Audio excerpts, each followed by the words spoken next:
Hello. Hello, everyone. Can you hear me well? Yes, in the back? Can you hear well? Okay, fantastic. Good evening and welcome. I'd like to start by taking a moment to ask everyone to please silence your phones, because I forget that too sometimes. We'll start with a land acknowledgement. Both the College of St. Benedict and St. John's University occupy the original homelands of the Dakota and Anishinaabe peoples. We honor, respect, and acknowledge the indigenous peoples forcibly removed from this territory, whose connection remains today. St. Benedict's Monastery and St. John's Abbey previously operated boarding schools for Native children. Now, students, faculty, and staff are working to repair relationships with our Native Nation neighbors. I'm Matt Harkins, Director of the Literary Arts Institute of the College of St. Benedict, and I'm here to introduce our visiting author tonight, Jill Talbot. Jill Talbot is the award-winning author of two essay collections, The Last Year and Loaded, Women and Addiction, and also the author of the memoir, The Way We Weren't. She's edited or co-edited two additional books of essays, as well as the short story collection, The Distant Town. Her work has appeared in numerous prestigious journals and has been recognized seven times in the Best American Essays. She's currently an associate professor of creative writing and a university distinguished teaching professor at the University of North Texas. As any reader of her nonfiction knows, Jill Talbot is drawn to motion. In her 20s, migrating back and forth from the border town of Boquillas del Carmen to a secluded New Mexico lake, as a professor in her 30s and 40s, moving across the country from state to state, school to school. With her daughter during the pandemic, driving old highways to abandoned, half-forgotten hotels, gas stations, churches, and train depots. In her book, The Last Year, she writes of returning to Boulder, Colorado, where her daughter was born, and showing her daughter, now 18, the precise bench of where Jill's father once sat and marveled at the beauty of the city's natural surroundings. At that moment, we see a younger Jill Talbot as a new mother next to the writer before us today, the infant daughter and the grown one, the supportive father and new grandfather of 18 years ago, but also, at this moment of return, a man dead for the past 3 years. This habit of returning is both a physical movement and an investigation of how we make sense of where we were and who we are in time. As she writes in her essay, The Coronado Line, all these travels I took in my 20s, before I had lost anything or anyone that mattered. Now, my searches are different, unending, disarming, and I wonder, when we go off searching, is it some unearthed desire to return, or are we working to leave something behind? Tonight, Jill will read from some of her work, and then we'll open up the floor for questions and conversation, and we'll follow that up with a book signing. And without any further ado, we'll begin. Would you please join me in welcoming Jill Talbot?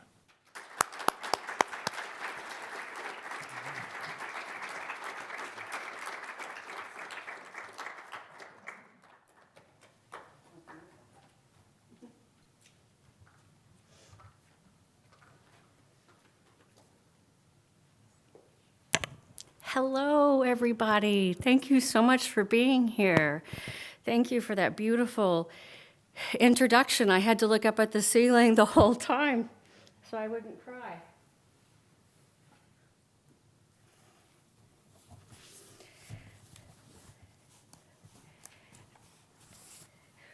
When I do readings, I like to, because I have lived so many places and traveled so many places, I like to read about the place where I'm reading. But this is my first time here. Today in a class, I was asked for some suggestions about something that I probably didn't answer, and I probably told a different story. But it was a wonderful class visit. Thank you to all the students in that class. I look forward to talking with more students, either one-on-one or in classes that I visit. But one of the recommendations that I made about how to see our work differently is not mine. It's another essayist, Leo Purpura, who suggests take an essay that you've been working on for a long time to a place that is unfamiliar.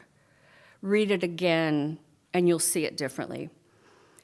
So today, I looked at an essay that I've been working on for 6-7 years, and I found a portal that I wouldn't have found had I not been here.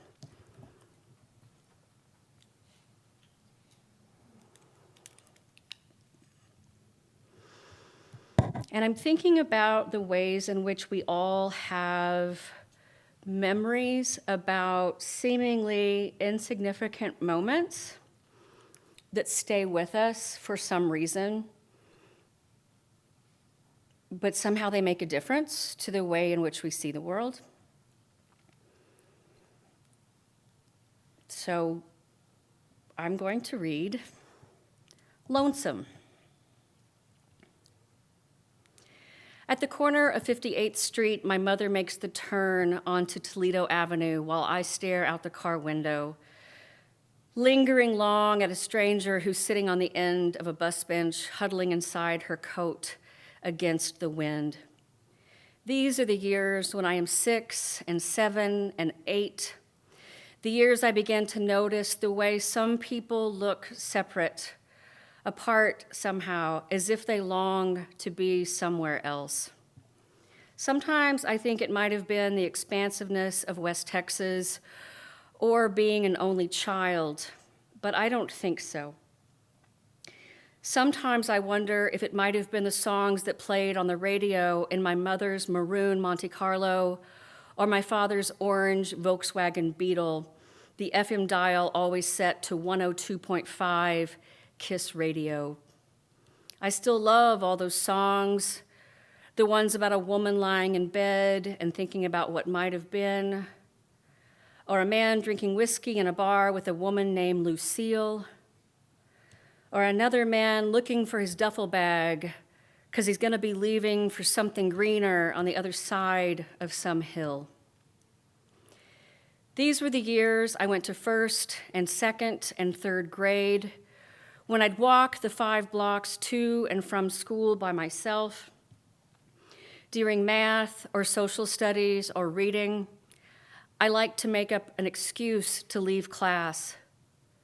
The restroom or the library or the nurse's office, so I could roam the hallways by myself. Once I watched my music teacher conduct an imagined symphony in her classroom before bowing to empty chairs, her head low, her hands behind her back. These were the years I remember waiting in the car in grocery store parking lots while my mother ran in for something she needed. For some reason, I remember one shopper, a woman with a yellow scarf on her head who shuffled to her car, then turned the key in the lock with a sigh. Just yesterday, I took 2 Lyft rides, one in Texas to the airport and one in Minneapolis to a grocery store.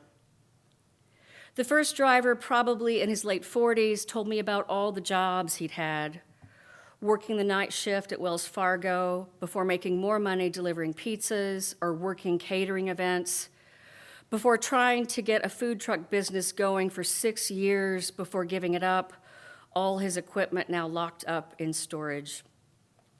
He told me if he could be anywhere, it'd be the Rockies, specifically the San Juan Mountains, a town called Ouray at the head of a valley surrounded on 3.5 sides by steep mountains. Before telling me about Ouray, he told me that sometimes driving people from 7 in the morning to 4 in the afternoon feels like solitary confinement. During those years in Lubbock, a burly, bearded man lived a few doors down, alone. From our front yard, I can see him trudging in and out of his house in a black leather jacket, his head bowed as if in apology. My father called him Bob Seeger. Most days, Bob's shiny motorcycle leaned on its kickstand in the drive, a silver mystery. I liked the days I'd pedal my bike down the sidewalk toward his house and find the driveway empty. I'd turn into that drive and curve figure eights on my bike, one after another, imagining that motorcycle leaning outside some pool hall on Main Street. I remember only a few times during those years when I spent the night at my grandmother's house, my mother's mother. A lonesome woman always dressed in shades of browns and beiges. She kept a Bible on her nightstand and the Nashville Network on TV. Her East Texas drawl was heavy and thick, like the smell of coal from the mines outside of town. On those rare nights, I fought sleep against the light of the street lamp and the clamoring chimes of the grandfather clocks, at least a dozen lining the hallway and in the living room, not one ticking the same time. I'd stare at my grandmother's painting framed above the feather bed, daisies in a clear vase, counting the petals and the stems, imagining her pressing a brush to the canvas to create each one. From the year she had added beneath her name in the bottom right corner, I knew she had painted the daisies years before, when the house still held traces of my grandfather's cigar, his refusal to say much, and the roar of his truck shifting into gear when he'd leave to check on his cattle. He had a heart attack in a hotel room when I was 6. My grandmother lived alone for the last 20 years of her life.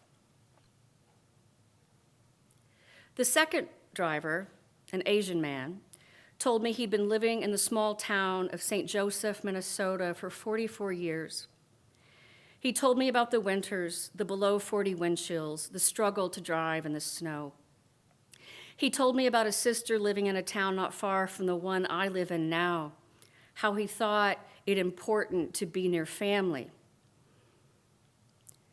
Turning at an intersection, he told me, my mother passed, my father passed.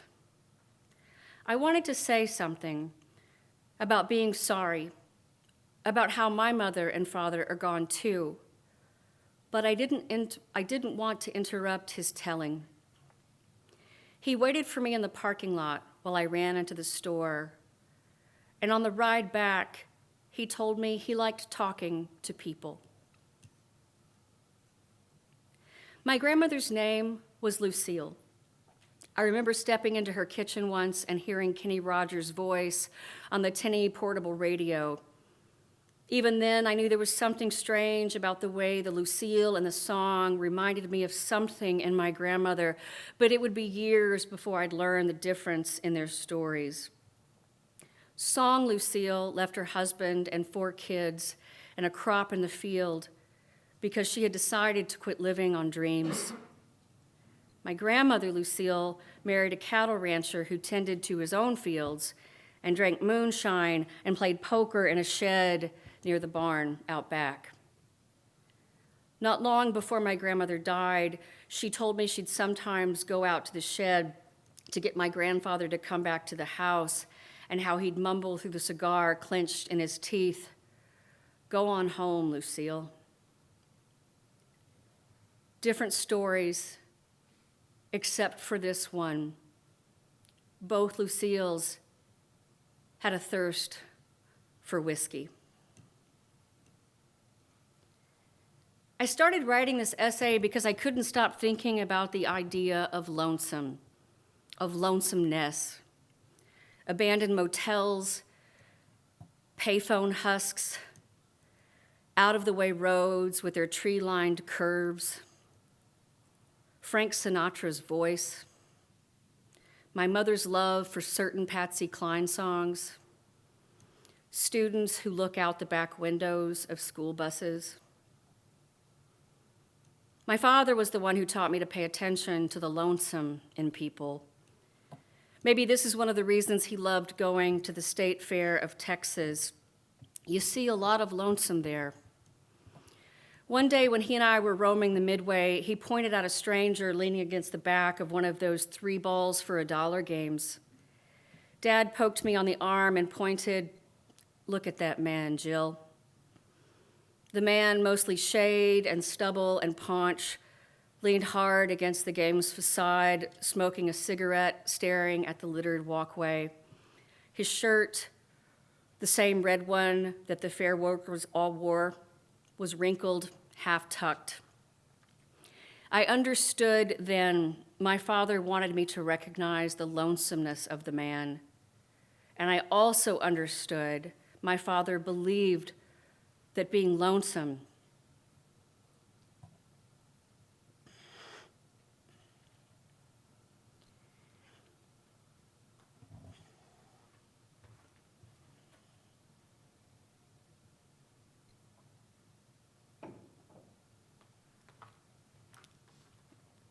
is beautiful,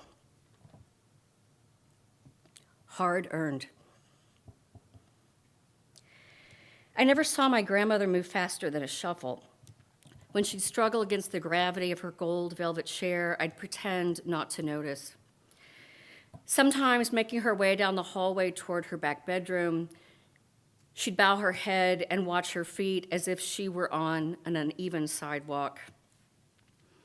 She had a dog, a ceramic one, a life-size basset hound, keeping watch near the doorway between the living room and the hallway. Sometimes she'd lean over and pat the smiling dog on the head. I'd sit on the couch and wait for her to come back, keeping my feet off the cushions and my eyes on the lit Pall Mall in her standing ashtray, its scalloped glass bowl always crowded with crushed, coral-lipped tips. The only sound in those moments, the ticking of the clocks, while the cigarette smoke curled like a figure 8 in the air. At night, while I waited for sleep, a sliver of light at the bottom of my grandmother's bedroom door never went dark. I never heard the murmurs of a country song from the TV or her voice on the phone, only clinks, glass against glass, ringing like the grandfather clocks, hour after hour. And then the clock sped up, and the hours chimed into years that spun me into my early 30s. Years I roamed to the back rooms of my own drinking. Nights I'd stand at the kitchen window, pouring glass after glass of Chardonnay with a sigh, only then understanding how bourbon, for my grandmother, had been like taking the last turn out of town after making calls from a payphone, calls that no one answered. Down every highway of my childhood, my father always drove, my mother beside him in the passenger seat. I'd sit in the back, staring out the window, counting telephone poles, reading billboards, imagining motel pools and the next McDonald's coming up in 15 or 52 miles, or as close as the next exit.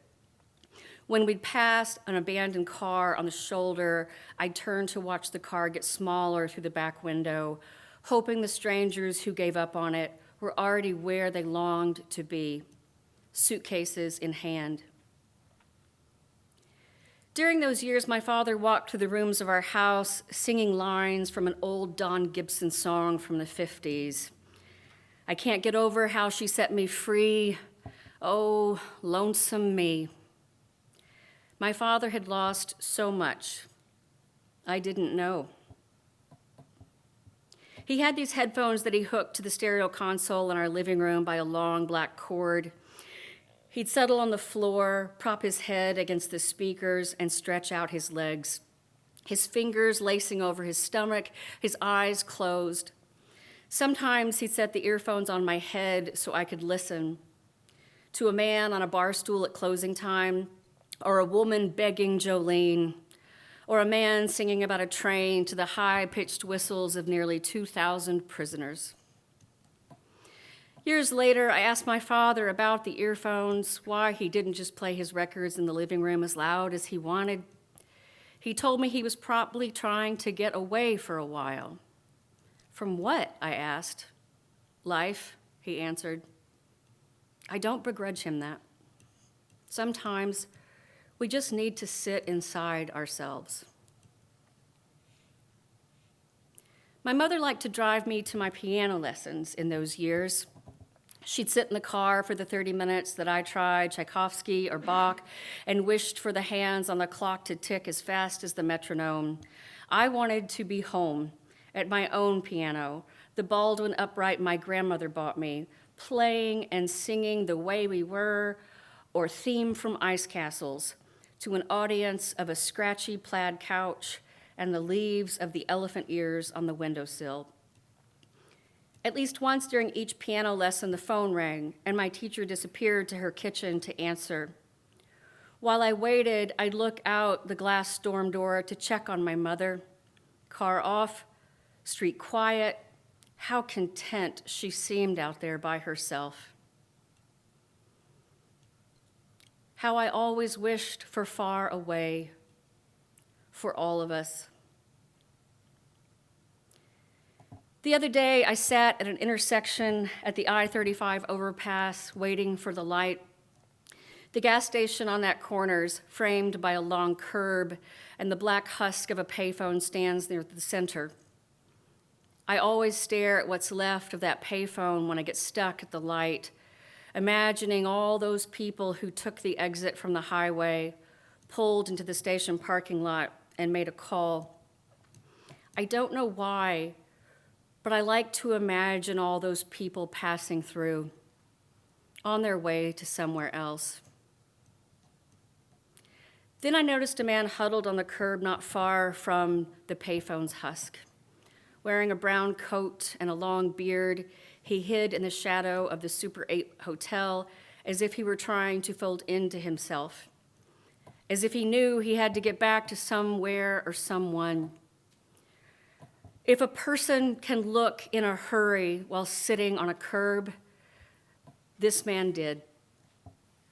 The Super 8 hotel's been on that corner for 30 years and looms along a stretch of frontage road along with other forgotten hotels.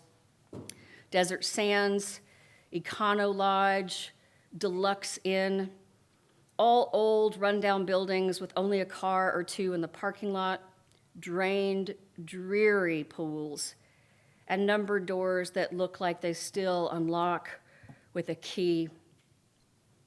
As soon as I noticed the man, I thought of the one my father pointed out to me all those years ago at the fair. Lonesome, I whispered as the light changed. I drove on. It's been over 40 years since those in Lubbock, and what I like to think about more than anything else are the days on the weekends or in the summer when my mother would tell me to go outside and play. The days I didn't feel like riding my bike, so I'd wander across the street with my dog to rest under a tree. We'd find the shaded part of the sidewalk, and I'd rest my head on her black, curly back, stretch my legs, lace my fingers over my stomach so we could have a good visit. Every once in a while, her long sighs made my head go up then down. I don't remember what we talked about, but I remember how I felt those afternoons, a certainty, even then, that the where of my life was somewhere else, a feeling I've never been able to shake.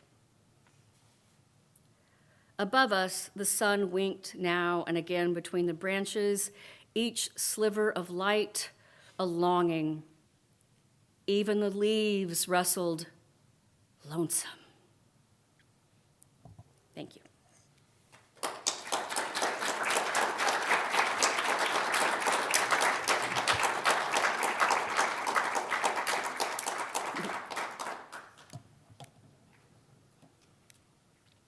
I am so ready for any questions that you have or conversations that you want to have.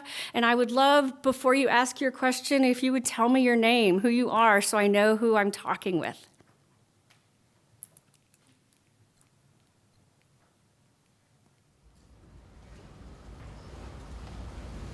Hi.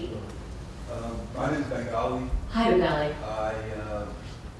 There was this one detail towards the end there when we were on the dock when we was talking about like the where in my life is like someplace else. Could you like talk more about that detail? That's just like a very striking image in my head. Do you know why it strikes you? There's got to be something you recognize in yourself in it, I imagine. You got me thinking that. I guess the whole piece is about lonesome, and I think that there have been times in my life where I'm in a certain space and I'm occupying a certain space, and like I feel like I'm longing for a different place. I guess maybe that's where I should make it from. I know like I used to swim, but I would be like looking at the pool lines and I'm just like, I don't want to be on the track, but you know, it's the winter time, so I can't be out on the track. So that was just one example that I've noticed in my life. Thank you for sharing that. I so get that. I also love swimming and running. But yes, you captured it. You said it. Like, can everybody hear me if I'm here? Okay. That you're somewhere, but there's somewhere else you want to be. And how do we do that? You know, and it's not a question that can be answered. So that's, to me, what the essay is about approaching an essay with a question without an answer to try to ask a deeper question, right? And I was talking, what did they call you? Dr. Hawkins, they call you Matt. I was talking to Matt's class today about being in conversation with your readers, right? And thinking about how you can be in conversation with your readers. And one of those ways is to try to say something that a reader will understand. And for me, it's one, I'm after one reader, so you did it. So thank you, everybody.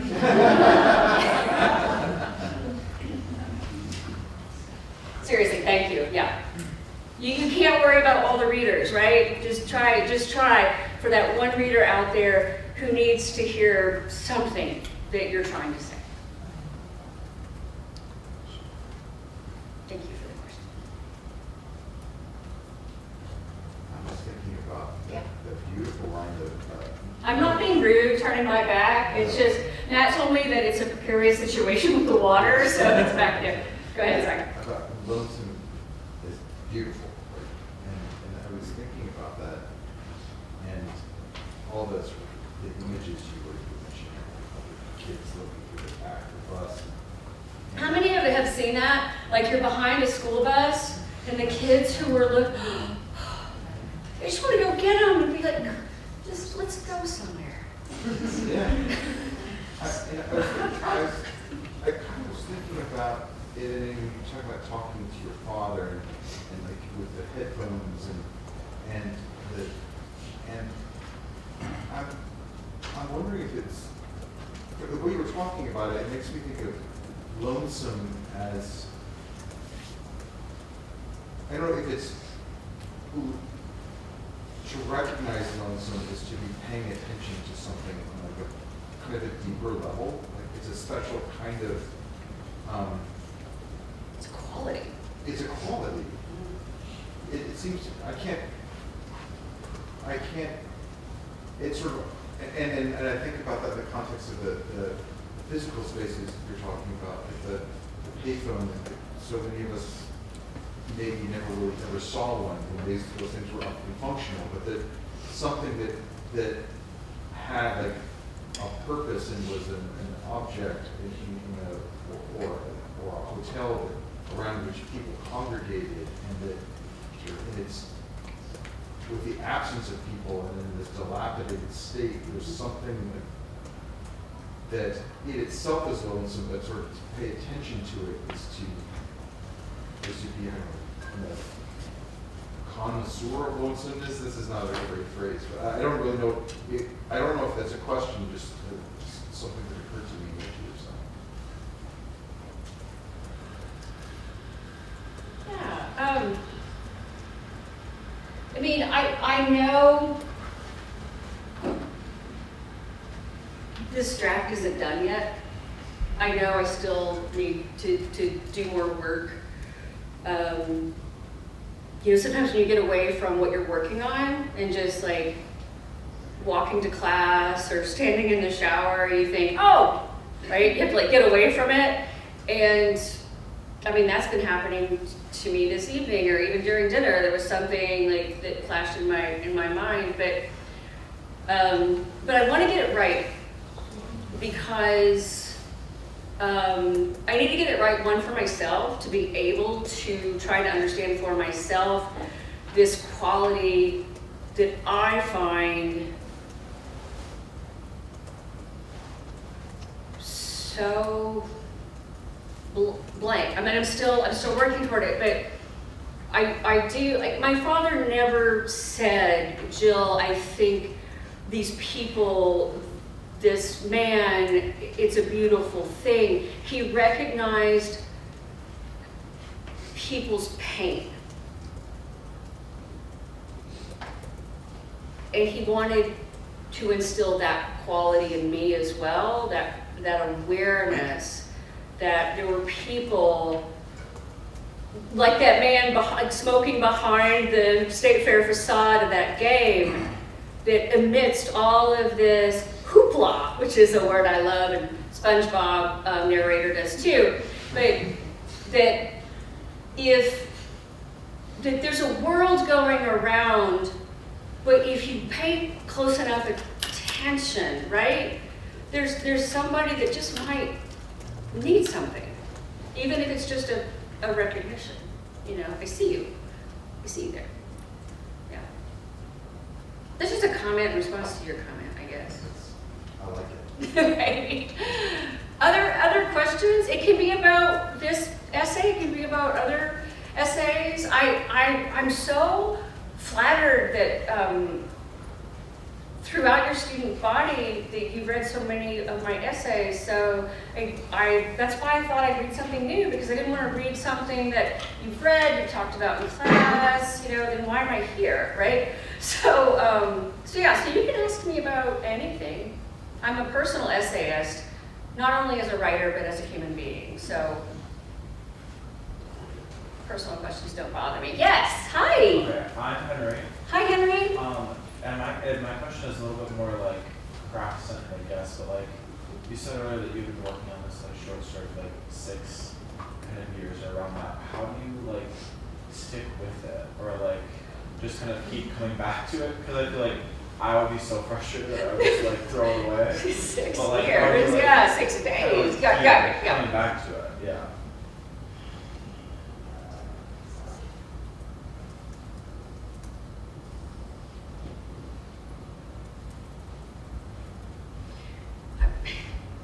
I'm thinking of a line from Out of Africa in my head. Alright, so. First of all, fantastic song, Africa by Toto. Fantastic. Plus the rain's down in Africa. But out of Africa, the film adaptation of the life story of the writer Karen Blixen, starring Robert Redford and Meryl Streep. See, I'll get Robert Redford into any conversation. But she says something like, I've learned something, you know, that what I want comes at a price. This woman has lost so much, and really she wants so little. She wants the love of, well, maybe it's a lot, the love of Robert Redford, but she really wants so little. But she's learned that she has earned this, right? That it comes at a price, right? That we have to sacrifice something, right? So the reason why it popped into my mind is I'm thinking, don't worry, Henry, it took me a long time to get here, right? That I used to write a draft, period at the end, this is fantastic, I'm gonna send it out. And then what? They didn't take it? But I've also gotten to the point as a writer when the writing really is for me. And man, what a space that is to live in. That it's for me. It used to be to get a job, to get a promotion, to try to write some man back home. Doesn't work, by the way. Not for me. But now when I write, I just need to sit with my mind and my heart and think about things and think through things. I know my answer is not helpful to you, so stay where you are, Henry, in writing and feeling that urgency to, I have to get this done, I need to get this done. I also am aware that most of you have deadlines, so you can't like sit with something for 6 or 7 years, right? 6 or 7 days at the outset, right? But I hope you're all writing things for yourself and not just for your classes and for assignments. If you are truly a writer, you are doing that because you can't not do that, right? So like you crave the track. You don't have to be there. You need to be there, right? So keep doing what you're doing. That urgency will keep you going. For sure. I saw another hand. I thought I saw. Yes, hi. Hi, I'm Elise. Hi, Elise. Hi. I have another kind of personal question, kind of going off this, because you said that you like to just write for you. Is there anything that you've like written where you don't even like send it out to anyone? Like it's literally just for you, and you don't even publish it, don't send it to anyone. Like it's literally just for you. Have you ever written like that kind of stuff? What about you? Yes. And why do you keep it for yourself? Well, it's mostly just to like look back at how I was feeling at the time and just remember like certain details about certain aspects, I guess. Elise, write this down or type it. Joan Didion. Are you familiar with Joan Didion? Okay, it's time, Elise. Didion. The essay's called On Keeping a Notebook. You can find it online. It will speak to you because you're already speaking some of the language that she writes about. That she's writing to remember what it was. She says, I write to remember what it was like to be me. Right? Which is pretty much what you just said. You write it for yourself, you write it down so you can remember certain details, certain events, what it was like at the time, right? But I suspect that what Joan Didion did was go back to that notebook to take some of those details that she had otherwise forgotten and then integrate them, right? But I also believe, I was having a conversation with one of my students last week in my office about, we do have to keep some things for ourselves, right? That we, either people ask us to, right? if people know we are writing and maybe they're going to show up in something, and then there's a pact. Like, my daughter had one for years. Please don't ever write about this about me, right? Wasn't anything bad. It was just something private she wanted to keep, for herself. But I also keep something that I will never write about so that it remains mine. Always. Yeah. Hi. Hi, I'm Teresa. Teresa. And in one of my classes, we recently just did essay, just like a moment that was important in our lives, just like writing about it. And like I also wrote about someone I encountered that was like lonely. So like this was like very like this was like a week ago too. So this is very like. Will you tell? Will you tell a story? Well, basically. What the person that you encountered? So I was like delivery driving like for work. Okay. And I was dropping off just food at this woman's house. And she was just like an older woman just living all by herself. But she like. I'm sure that's what my neighbors say about me. That older woman who lives by herself. Yeah, I just remember like seeing her, and she was like in this house, but like I just remember seeing like not a lot of decorations around, and she just like was in a wheelchair, and I just remember feeling very like she didn't seem to have anyone with her, and I remember just like wanting to stay with her and just like talk to her. Like she was like so polite and so kind to me, which most customers when we deliver driving are not. And so I just remember like writing just about like how I wish I would have stayed longer with her, like just like how I still think about her, even though it's like a significant moment, kind of like That's you said. lovely, yeah. And so like I was wondering if what you were talking about, do you like sometimes sit with those moments? Like you said when I remember you said one line that like in this that stuck with me with when your grandmother was trying to stand up from her chair and you pretended not to see it. Mm-hmm. Do you still like stick with those moments where like you see someone that you wish you could have gone back and said something to like in the past, or do you like have those moments where you just sit with those and like little moments like that where you wish you would have told someone something or gone to them in a time of need? I try to go ahead and say something. I do. Like last night when we were out to dinner and I was coming back from the restroom, there was a man reading at the bar. Older gentleman, and he looked so content. But I just stopped by and I asked him what he was reading, and he read me some lines of what he was reading, and that was the whole conversation,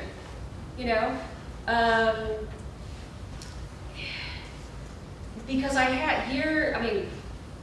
when I was in my 20s, I met two sisters who said, if you have something nice to say to someone, like you like their haircut, you like their sweater, they sing very pretty, those sisters' belief was, and their practice was, tell them immediately.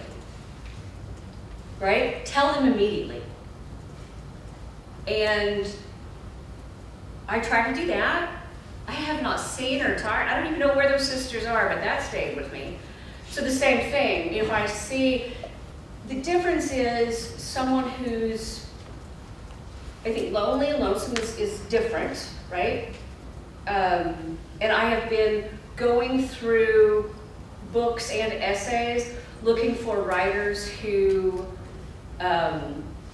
celebrate loneliness. Peter Orner is one who does beautifully, O-R-N-E-R, oh my God.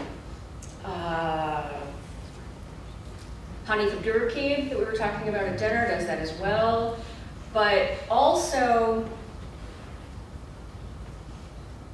I love my alone time. I do like being a solitary, isolated figure. So I assume that people who I recognize a lonesomeness quality to them, that they want the same. Right? So I don't like, hey, but a nod, sometimes. But I love that you wrote about, first of all, great assignment that your professor gave you. It's important. Also gets you thinking, like outside the self, right? Yeah, that's good. Who was that? My professor, Yeah. Betsy Johnson. She's I'm in her like honors literary identities class now. So Lucky you. yeah. Lucky you.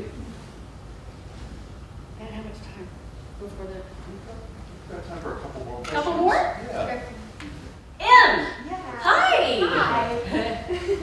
I was just curious, how do you land on focus for your pieces? Since we read, I think, 3 from our capstone class, and they all were similar but also different with the chronology line and then the phone calls, and then compared to the piece that you just read, there's always that personal underline, which I'm sure my capstone professor could tell you I don't like writing about right now for our capstone. But how do you land on that focus and then weaving it into your own life, if that makes sense? Sorry, Emma, I want to go back. You said Yeah. you don't like writing about what?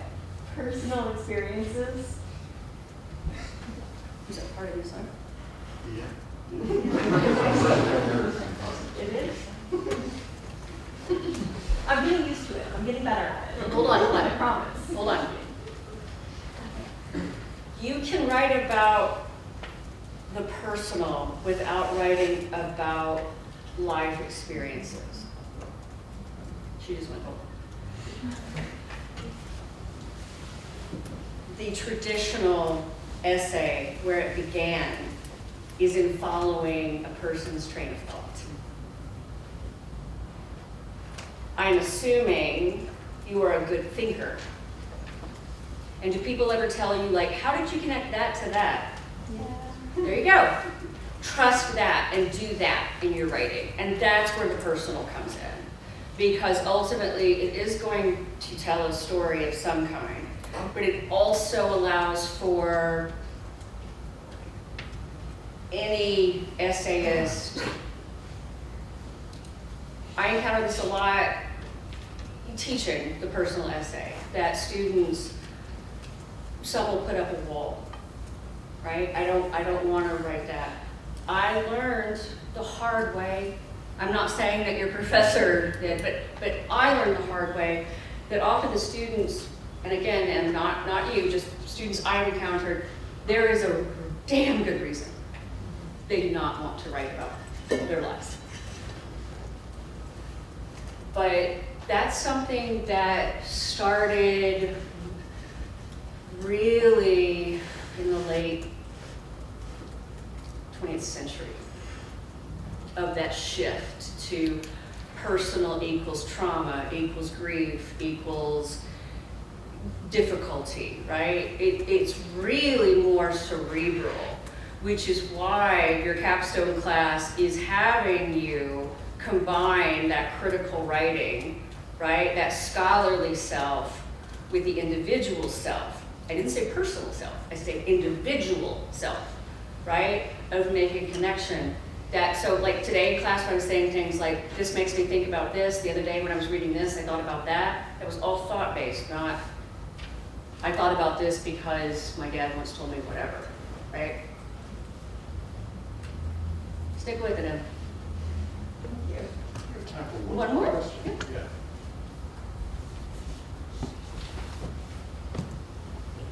Hi! Hi. Sauce. Almost. Sauce. Got it. Yes. I remember, I was remembering your name. Thank you. Yeah, Jennifer Streicham. So I may be confusing this, but if I recall correctly, you mentioned in our class how when writing you sometimes maybe listen to music, right? And I was listening to you read Lonesome to us, and I was thinking of all these musical pieces you speak of and how they kind of deal with that subject in many ways. And listening to the way you tell the stories of the people and of the experiences and of that which you've seen, almost kind of, at least to me, kind of felt like listening in a way to, albeit an extended, but still a musical piece, almost like a ballad or a hymn for the lonesome in our lives, right? And granted, you've been working on this for multiple years. Did you at any point consider how the music in your life and in your story kind of influences the way you write, especially if you listen actively to some of these songs perhaps, and the meaning they hold for you.